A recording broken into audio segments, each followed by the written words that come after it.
राम मंदिर बनने की पूरी कहानी 1528 से लेकर 2020 तक। दिल्ली को जीतने के बाद बाबर के आदेश पर अयोध्या में स्थित राम मंदिर को 1528 में तोड़ दिया गया था। बाबर के सेनापति मीर बांकी ने राम मंदिर के स्थान पर एक मस्जिद का निर्माण कराया, जिसका नाम बाबरी मस्जिद रखा। 30 अक्टूबर 1990 की तारीख बड़ी खास और दुखद है। इस दिन अयोध्या में कर्फ्यू लागू था। इसके एक दिन पहले उत्तर प्रदेश के तत्कालीन मुख्यमंत्री मुलायम सिंह यादव का एक बयान आता है। अपने बयान में वो कहते हैं कि अयोध्या में परिंदा भी पर नहीं मार सकता। इसके बावजूद भी भारी संख्या में लोग अयोध्या पहुंचते हैं। पुलिस के एक खास रास्ते पर 1.5 किलोमीटर बैरिकेड रखी गई थी। सुबह के 10 बजे तक हनुमानगढ़ी इलाके में भीड़ पहुंच जाती है। बैरिकेडिंग को भी तोड़ दिया जाता है। भीड़ एक मस्जिद की ओर बढ़ने लगती है। तभी अयोध्या में तैनात पुलिस अधिकारियों को लखनऊ से एक आदेश आता है। आदेश था गोली दागने का। पुलिस ने गोली चलाई। कहीं गोली लगने से तो कहीं भगदड़ मचने से कई लोगों की मौत हुई। मामला यही नहीं रुका। 1 नवंबर को मृतक का अंतिम संस्कार होता है। 2 नवंबर को लोगों की भीड़ फिर से हनुमानगढ़ी के पास मौजूद सकरी गली से होते हुए मस्जिद की तरफ बढ़ती है। सामने पुलिस थी। एक बार फिर आदेश लखनऊ से आया। आदेश था फायर करने का। 2 नवंबर 1990 को फिर पुलिस ने गोलीबारी की। फिर कई लोगों की मौत हुई। ये कहानी कोई आम कहानी नहीं है, बल्कि इतिहास में दर्ज वो कहानी है जिसने सबसे ज़्यादा समय तक विवादों का सामना किया, जिसे हम बाबरी मस्जिद या राम जन्मभूमि विवाद के नाम से जानते हैं। बता दें कि इस कहानी को हम 4 चरणों में बताएंगे, क्योंकि इस कहानी को समझने का यही बेहतर तरीका है। 1528 से 1947 के बीच क्या हुआ। इस कहानी की शुरुआत होती है 1528 से। इस समय तक बाबर ने दिल्ली पर कब्जा कर लिया था और देश में मुगल साम्राज्य की नींव पड़ गई थी। इतिहासकारों की माने तो बाबर के कमांडर यानी सेनापति मीर बांकी ने बाबर के आदेश के बाद अयोध्या में राम मंदिर को तुड़वा दिया। इसके बाद वहां एक मस्जिद बनाई। मस्जिद का नाम रखा बाबरी मस्जिद। 1528 में मस्जिद बनाई गई या नहीं, इसका कोई ऐतिहासिक प्रमाण नहीं है। आईने अकबरी हो या बाबरनामा, दोनों में ही इसका जिक्र नहीं मिलता। तुलसीदास ने 1574 में रामचरितमानस का अवधी में अनुवाद किया। इस किताब में भी बाबरी मस्जिद का उल्लेख नहीं मिलता। कहानी आगे बढ़ती है और साल आता है 1838। इस साल पहली बार अयोध्या में सर्वे किया गया। सर्वे करने वाला अधिकारी ब्रिटिश था, जिसका नाम था मॉन्टगोमेरी। मार्टिन ने सर्वे के बाद बताया कि मस्जिद में जो पिलर मिले हैं वो हिंदू मंदिर से लिए गए हैं। बता दें कि 1838 से पहले के 300 वर्षों का कुछ खास इतिहास मौजूद नहीं है, लेकिन ब्रिटिश अधिकारी के सर्वे के बाद अयोध्या में पहली बार 1838 में ही बवाल होता है। हिंदू कहते हैं कि जिस स्थान पर बाबरी मस्जिद है वहाँ पहले भगवान श्री राम का मंदिर हुआ करता था, जिसे बाबर ने तुड़वा दिया और उस पर मस्जिद का निर्माण करवाया। साल 1853 आता है और पहली बार अयोध्या में दंगा होता है। इसके बाद 1857 में हनुमानगढ़ी के महंत ने मस्जिद के आंगन के पूर्व हिस्से में एक चबूतरा बनाया। इसी चबूतरे को राम चबूतरा कहा गया। इसी स्थान को राम जन्मभूमि भी कहा गया है। विवाद बढ़ा तो इसके विरोध में मौलवी मोहम्मद असगर ने जिला मजिस्ट्रेट के सामने अर्जी लगाई। पहली बार 1859 में मजिस्ट्रेट के आदेश के बाद मस्जिद में एक दीवार खड़ी कर दी जाती है। इस तरह भीतरी हिस्से में मुसलमानों को इबादत और बाहरी हिस्से में हिंदुओं को पूजा करने की अनुमति मिली। अब साल आता है 1885। निर्मोही अखाड़ा के महंत रघुवार दास जी ने राम चबूतरे की कानून हक लेने के लिए कोर्ट में अर्जी डाली। इस जगह उन्होंने मंदिर बनाने को लेकर कोर्ट से मांग की। इस याचिका में चबूतरे वाले स्थान को ही राम जन्मभूमि बताया गया था। ये अर्जी साल 1886 में खारिज कर दी जाती है। अब कहानी सीधा पहुंचती है साल 1934 में। अब सवाल ये उठता है कि 1886 से लेकर 1934 तक क्या हुआ। इस दौरान कई दस्तावेजों ने यह दावा किया कि अयोध्या में कई मंदिरों को तोड़ा गया और उस पर मस्जिदों का निर्माण हुआ। उनमें से एक राम मंदिर भी था। साल 1934 में अयोध्या में सांप्रदायिक दंगे हुए। लोगों ने बाबरी मस्जिद के कुछ हिस्से को ढहा दिया। मस्जिद के टूटे हुए हिस्से को अंग्रेज ने ठीक कराया। साल 1944 में वक्फ बोर्ड की तरफ से मस्जिद को सुन्नी प्रॉपर्टी घोषित कर दी जाती है। सुन्नी प्रॉपर्टी इसलिए क्योंकि बाबर सुन्नी मुसलमान था। 1947 से 1980 के बीच क्या हुआ? साल 1947 में देश आज़ाद हुआ। बंटवारे का जख्म ताज़ा था। हिंदू और मुसलमानों के बीच नफरत इस समय पक्के तौर पर थी। आज़ादी के बाद राम मंदिर की मांग जोर पकड़ती है।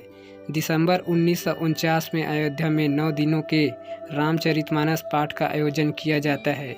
इस आयोजन में गोरखनाथ मंदिर के महंत दिग्विजयनाथ भी शामिल थे। 22 और 23 दिसंबर की रात मस्जिद में भगवान राम की मूर्तियां मिलती है। आरोप हिंदुओं पर लगता है। कहा गया कि उन्होंने मूर्तियों को विवादित स्थान पर रखा। 23 दिसंबर की सुबह मस्जिद में रामलला की पूजा शुरू हो जाती है। वहाँ हिंदू पूजा और दर्शन करने पहुँचते हैं तो मुसलमान वहाँ विरोध करने पहुँचते हैं। मामला फिर कोर्ट में पहुँचता है। ये वो समय था जब देश में संविधान लागू नहीं हुआ था। संविधान की धर्मनिरपेक्षता अब तक तय नहीं की जा सकी थी। इस दौरान प्रधानमंत्री जवाहरलाल नेहरू ने बयान दिया और कहा कि जो हुआ वह गलत हुआ। किसी भी धार्मिक स्थान को कोई हथिया नहीं सकता। एक किस्सा है नेहरू और उस समय के फैजाबाद के जिला अधिकारी के नायर का। दरअसल नेहरू के नायर को खत लिखते हैं। वो मस्जिद से मूर्ति हटाने और पहली जैसी यथास्थिति बनाने का आदेश देते हैं। के नायर इस आदेश को नकार देते हैं। अपने खत में वो नेहरू को जवाब देते हुए लिखते हैं कि यहाँ स्थिति गंभीर है, दंगे या हिंसा हो सकती है। नायर के खत को पढ़ने के बाद नेहरू फिर से एक खत लिखते हैं। यह चिट्ठी नायर के पास 27 दिसंबर 1949 को आती है। नेहरू लिखते हैं, आदेश का पालन किया जाए और ये यथास्थिति बनाई जाए। इसके जवाब में नायर ने नेहरू को खत लिखकर सुझाव दिया, जिसमें उन्होंने कहा कि इस मामले को अदालत को दे दिया जाए। जब तक अदालत का फैसला नहीं आता तब तक मस्जिद में रखी गई मूर्ति के वहाँ एक जालीनुमा गेट लगा दी जाए। नेहरू ने इस सुझाव को स्वीकार कर लिया। इसके बाद मामला कोर्ट में पहुँचा। 29 दिसंबर 1949 को कोर्ट के बाबरी मस्जिद को पहली बार विवादित स्थल घोषित किया। इसी के बाद से बाबरी मस्जिद के लिए विवादित ढांचा जैसे शब्दों का प्रयोग होने लगा। कोर्ट के आदेश के बाद मस्जिद के बाहर ताला लग गया। 16 जनवरी 1950 को गोपाल सिंह विशारद सिविल केस फाइल करते हैं। वो कोर्ट से मांग करते हैं कि हिंदुओं को पूजा की अनुमति दी जाए और मूर्तियों को उस जगह से न हटाया जाए, लेकिन कोर्ट ने इस अपील को खारिज कर दिया। साल 1959 में निर्मोही अखाड़ा एक बार फिर पिक्चर में आता है। निर्मोही अखाड़ा कोर्ट पहुंचता है। अखाड़े ने इस बार केवल राम चबूतरे की ही नहीं बल्कि पूरे 2.77 एकड़ जमीन का हक कोर्ट से मांगा। इसके 2 साल बाद सुन्नी वक्फ बोर्ड ने भी कोर्ट में केस दायर किया। वक्फ ने मुस्लिमों का पक्ष रखते हुए केस फाइल किया और कहा कि यहाँ पहले मस्जिद थी और अब भी मस्जिद है। इसके बाद अगले 20 से 25 साल तक कोर्ट में केस चलता रहा। 1980 से 1990 के बीच क्या हुआ? अब साल आ गया 1980 का। भाजपा जनसंघ से अलग हो गई थी। भाजपा ने खुलकर हिंदू संगठनों और राम मंदिर का समर्थन किया। हिंदू संगठन एक्टिव हो जाते हैं। मांग उठती है कि बाबरी मस्जिद के स्थान पर राम मंदिर का निर्माण किया जाए। साल 1984 में धर्म संसद का दिल्ली में आयोजन किया गया। विश्व हिंदू परिषद VHP नेता अशोक सिंघल ने रथ यात्रा निकालने की बात कही, लेकिन इसके 6 महीने बाद ही इंदिरा गांधी की हत्या हो जाती है। रथ यात्रा को टाल दिया गया। इंदिरा की हत्या के बाद राजीव गांधी कमान संभालते थे और प्रधानमंत्री बनते हैं। राजीव के लिए 2 अहम चुनौतियां थी।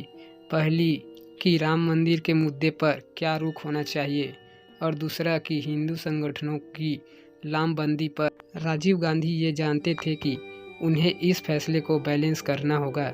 इसके बाद राजीव गांधी ने उस समय के यूपी के तत्कालीन मुख्यमंत्री वीर बहादुर सिंह पर दबाव डाला कि बाबरी मस्जिद के ताले को खोल दिया जाए।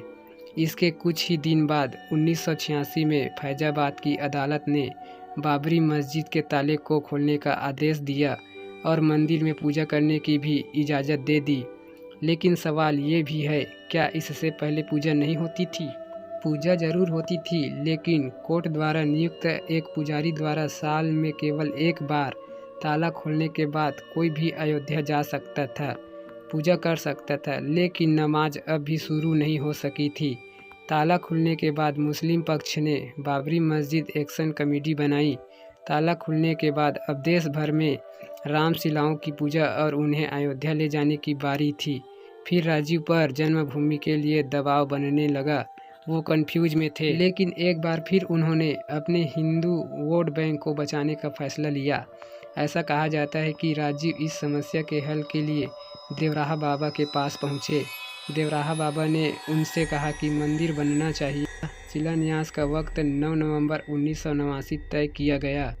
इससे पहले देश भर में रामशिलाओं की पूजा हुई। सांप्रदायिक तनाव भी बढ़ा, कई जगहों पर दंगे हुए, सैकड़ों लोग मारे गए। 9 नवंबर को विहिप ने विवादित स्थल के पास राम मंदिर की नींव रख दी और मंदिर निर्माण के लिए अभियान तेज कर दिया।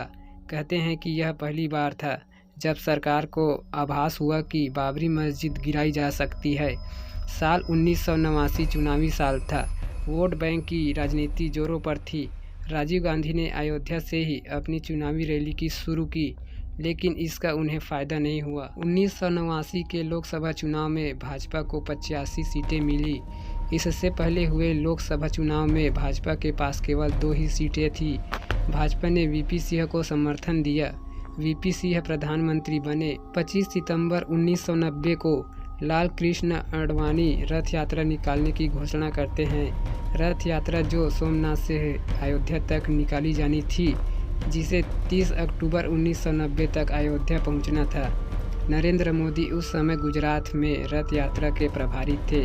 कार सेवकों ने बड़ी संख्या में अयोध्या पहुंचने का आदेश होता है। योजना थी कि 30 अक्टूबर को अयोध्या में पहली बार कार सेवक की जाएगी। आडवाणी ने रथ यात्रा निकाली। इस दौरान देश में खूब हिंसा और दंगे हुए, लोग भी मरे।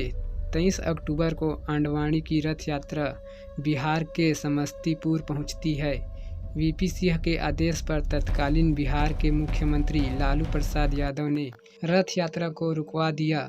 आडवाणी को गिरफ्तार कर लिया गया। गिरफ्तारी की यह जानकारी दिल्ली पहुंची तो अटल बिहारी वाजपेयी ने वीपी सिंह की सरकार से समर्थन वापस खींच लिया। केंद्र की वीपी सिंह सरकार गिर गई। 30 अक्टूबर 1990 तक देश भर से भारी संख्या में कार सेवक अयोध्या पहुंचते हैं। इस दिन अयोध्या में कर्फ्यू लागू था।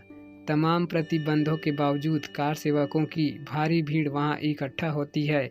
हालात हिंसक बन जाते हैं। कार सेवक मस्जिद पर चढ़कर केसरिया ध्वजा फहरा देते हैं। तभी लखनऊ से अयोध्या के पुलिस अधिकारियों को एक फ़ोन आता है। ये फ़ोन था यूपी के तत्कालीन मुख्यमंत्री मुलायम सिंह यादव का। उन्होंने कार सेवकों पर गोली चलाने का आदेश दिया। पुलिस ने आदेश का पालन किया और गोलियां चला दी। कार सेवक मरे, कोई गोली से तो कोई भगदड़ की चपेट में आकर। इसके बाद 2 नवंबर 1990 को फिर ऐसी ही घटना होती है। कार सेवकों पर गोलियां चलाने का फिर आदेश लखनऊ से ही आया। इस दौरान कार सेवकों की मौत हुई। मरने वालों में कोठारी बंधु भी शामिल थे। यह वही दौर था जिसके बाद मुलायम सिंह यादव के लिए मुल्ला मुलायम जैसे शब्दों का इस्तेमाल होने लगा। 1991 के बाद क्या हुआ? एक बार फिर चुनावी दौर शुरू होता है। मई 1991 में चुनाव प्रचार करने गए राजीव गांधी की हत्या कर दी जाती है। देश में कांग्रेस के प्रति सहानुभूति थी। कांग्रेस केंद्र में अधिकार जमाती है। पीवी नरसिम्हा राव प्रधानमंत्री बनते हैं। इसी साल जून में यूपी में चुनाव हुए। भाजपा सरकार बनाती है। कल्याण सिंह मुख्यमंत्री बनते हैं। सरकार बनते ही विवादित स्थल के पास की भूमि एक ट्रस्ट को दे दी जाती है। ट्रस्ट का नाम था जन्मभूमि न्यास। इस जमीन पर पहले कई मंदिर और आश्रम थे। उनके महंतों ने सहमति से न्यास को अपनी भूमि दान की और कहा कि राम मंदिर का निर्माण हो सके, इसलिए यह दान दिया जा रहा है। न्यास इस भूमि पर निर्माण कार्य शुरू कर देती है। इलाहाबाद हाई कोर्ट ने इसमें दखल दिया और निर्माण कार्य पर रोक लगा दी। वीपी नरसिम्हा राव 30 अक्टूबर 1992 को दोनों पक्षों यानी हिंदू और मुस्लिम पक्षों को दिल्ली बुलाते हैं। बातचीत करने के लिए दिल्ली पहुंचे। दोनों गुटों के बीच बातचीत का कोई निष्कर्ष नहीं निकलता। इस दिन वीएचपी के नेता प्रधानमंत्री आवास से निकलकर एक स्थान पर प्राइवेट मीटिंग करते हैं। ऐलान करते हैं कि 6 दिसंबर 1992 को कार सेवा दिवस मनाया जाएगा। देश भर से हिंदुओं को एक बार फिर से अयोध्या आने को कहा जाता है। कहते हैं कि 6 दिसंबर की प्लानिंग काफ़ी समय पहले हो चुकी थी। एक बात यह भी सामने आती है कि 6 दिसंबर से पहले 5 दिसंबर को मस्जिद गिराने का रिहर्सल किया गया था। 6 दिसंबर 1992 को अयोध्या में लगभग 2 लाख कार सेवक पहुंच चुके थे। ये कार सेवक मस्जिद की तरफ बढ़ते हैं। भीड़ ने मस्जिद को गिरा दिया। पहला गुंबद 2 बजे तक, दूसरा गुंबद 3:30 बजे तक और तीसरा गुंबद 5 बजे तक गिरा दिया जाता है। वहाँ रामलला के लिए एक छोटे मंदिर को तैयार किया जाता है। रामलला उसमें विराजमान होते हैं। मुलायम सिंह की तरह तत्कालीन मुख्यमंत्री कल्याण सिंह ने कोई सख्त एक्शन नहीं लिया, बल का भी प्रयोग नहीं किया। जब मस्जिद गिरी तो वीएचपी और भाजपा के कई नेता वहां मंच पर मौजूद थे। वो कार्यकर्ताओं और कार सेवकों से संयम बरतने की अपील करते हैं। इन नेताओं पर अब भी केस चल रहा है जो कोर्ट में लंबित हैं। 6 दिसंबर की शाम 6 बजे तक यूपी में राष्ट्रपति शासन लागू कर दिया जाता है। कल्याण सिंह का इस्तीफा पहले से तैयार था, वो इस्तीफा दे देते हैं। बाबरी मस्जिद गिरने के बाद अगले कुछ समय तक मामला शांत रहता है। अगले कुछ सालों में केंद्र में भाजपा की सरकार आ जाती है। अटल बिहारी वाजपेयी प्रधानमंत्री बन जाते हैं। 2001 में वीएचपी केंद्र सरकार को कड़ा संदेश देती है। कहती है मस्जिद गिर चुकी है, राम मंदिर बनाने की तैयारी शुरू करे। सरकार यदि नहीं करेगी तो वीएचपी खुद मंदिर बनाएगी। साल 2002 में यूपी चुनाव के लिए भाजपा ने घोषणा पत्र जारी किया। राम मंदिर निर्माण का मुद्दा इसमें नहीं था। वीएचपी ने फिर आह्वान किया और कार सेवक फिर अयोध्या में जुटे, लेकिन प्रशासन हस्तक्षेप करती है। इस दौरान कार सेवक जब लौट रहे थे तो गोधरा की एक ट्रेन में आग लगा दी जाती है, जिसमें कई कार सेवक व अन्य लोग जलकर मर जाते हैं। परिणाम स्वरूप गुजरात में भीषण दंगे होते हैं। देश में माहौल खराब हो चुका था। कोर्ट ने मामला की गंभीरता को समझा। अप्रैल 2003 में इलाहाबाद हाई कोर्ट की 3 जजों की बेंच विवादित स्थल के मालिकाना हक की कार्यवाही शुरू करती है। आर्चियोलॉजिकल सर्वे ऑफ इंडिया यानी ASI को वैज्ञानिक सबूत जुटाने का काम दिया जाता है। ASI विवादित स्थान पर खुदाई करती है। खुदाई 6 महीने तक चलती है। अगस्त 2003 में ASI रिपोर्ट पेश करती है। रिपोर्ट में ASI ने बताया कि खुदाई में 10-12 सेंचुरी के बीच के हिंदू मंदिरों के अवशेष मिले हैं। पिलर, ईंटें, शिलालेख और अन्य चीज़ें मिली हैं। पहली बार विवादित स्थल से जुड़े वैज्ञानिक सबूत मिलते हैं। मामला कोर्ट में चलता रहता है।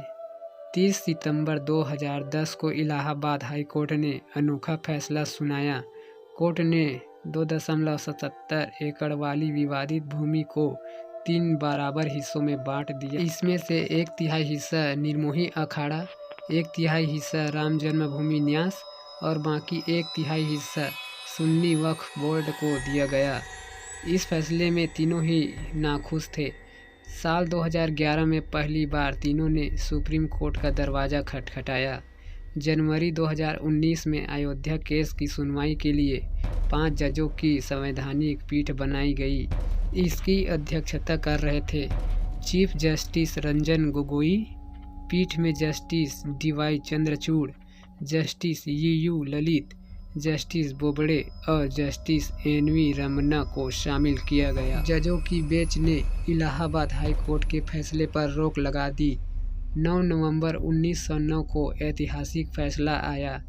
इस फैसले ने राम मंदिर के 492 साल पुराने संघर्ष पर विराम लगा दिया। बेंच ने सर्वसम्मति से फैसला लिया और ASI की साइंटिफिक रिपोर्ट का हवाला दिया तथा 2.77 एकड़ की पूरी जमीन जो विवादित थी वह रामलला विराजमान को दे दी गई। सरकार को आदेश हुआ कि राम मंदिर निर्माण के लिए ट्रस्ट बने। सुन्नी वक्फ बोर्ड को अयोध्या में किसी और स्थान पर 5 एकड़ जमीन देने का भी आदेश हुआ। 5 फरवरी 2020 को राम जन्मभूमि ट्रस्ट को मंजूरी मिली।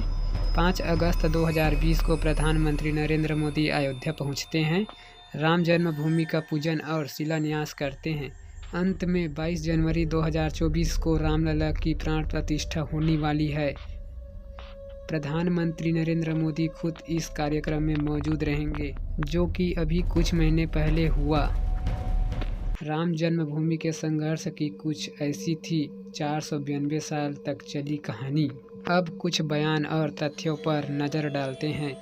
इतिहास के पन्नों में एक बात स्पष्ट रूप से दर्ज है कि मुस्लिम, मुगल या कोई अन्य विदेशी आक्रांता रहा हो, जिसने भी भारत पर हमला किया, उसने मंदिरों को तुड़वाकर उन स्थानों पर मस्जिदों का निर्माण कराया। डॉक्टर भीमराव अंबेडकर अपनी किताब Pakistan the partition of India में इसका जिक्र करते हैं। इंग्लैंड के ट्रेवल विलियम फिंच 1611 में अयोध्या में आते हैं। फिंच ने अपनी यात्रा के विवरण में रामचंद्र के महल और उनके घर को ढहाने का जिक्र किया है। वो मस्जिद की बात नहीं लिखते हैं। 1634 में थॉमस हॉबर्ट भी राम के महल का जिक्र करते हैं। 1717 में जयपुर के राजपूत राजा सवाई जय सिंह द्वितीय अयोध्या की मस्जिद के पास ज़मीन खरीदते हैं। जयपुर सिटी पैलेस में मौजूद दस्तावेज में राम जन्मभूमि के स्थान का जिक्र मिलता है। 1938 में सर्वे करने वाले ब्रिटिश अधिकारी मॉन्टगोमेरी मार्टी ने लिखा कि मस्जिद के पिलर मंदिर से लिए गए हैं। मशहूर आर्कियोलॉजिस्ट के मोहम्मद 1976-77 में विवादित ढांचे की हुई ASI जांच के समय टीम का हिस्सा थे। अपने बयान में वो कहते हैं कि ASI के पास इस बात के पर्याप्त सबूत है कि बाबरी मस्जिद से पहले वहाँ एक विशाल मंदिर था। बाबरी मस्जिद के एक शिलालेख भी मिला। इस शिलालेख का अनुवाद KV रमेश ने किया। इस शिलालेख को विष्णुहरि शिलालेख कहा जाता है। इसके लिए के मोहम्मद कहते हैं कि इस शिलालेख में लिखा है, जिसने 10 सिर वाले को मारा है, यानी रावण को मारा है, और वो विष्णु जिन्होंने बाली का वध किया है, यानी कि राम। उन्होंने बताया कि यह शिलालेख 12वीं शताब्दी का है। यह दर्शाता है कि मस्जिद से पहले 12वीं सदी में वहाँ एक मंदिर हुआ करता था। दोस्तों, आई होप कि इस वीडियो में आपको अयोध्या राम मंदिर बनने की पूरी कहानी 1528 से 2020 तक की जानकारी प्राप्त हुआ होगा। मिलते हैं एक नया वीडियो में एक नया टॉपिक के साथ। दोस्तों, हमारा यह वीडियो आपको पसंद आया तो वीडियो को लाइक कर दे, एवं हमारे चैनल पर पहली बार आए हैं तो चैनल को सब्सक्राइब कर बेल आइकन को ज़रूर दबाइएगा, ताकि हमारे अगली आने वाली वीडियो की नोटिफिकेशन आपको तत्काल मिल सके। सो थैंक यू दोस्तों।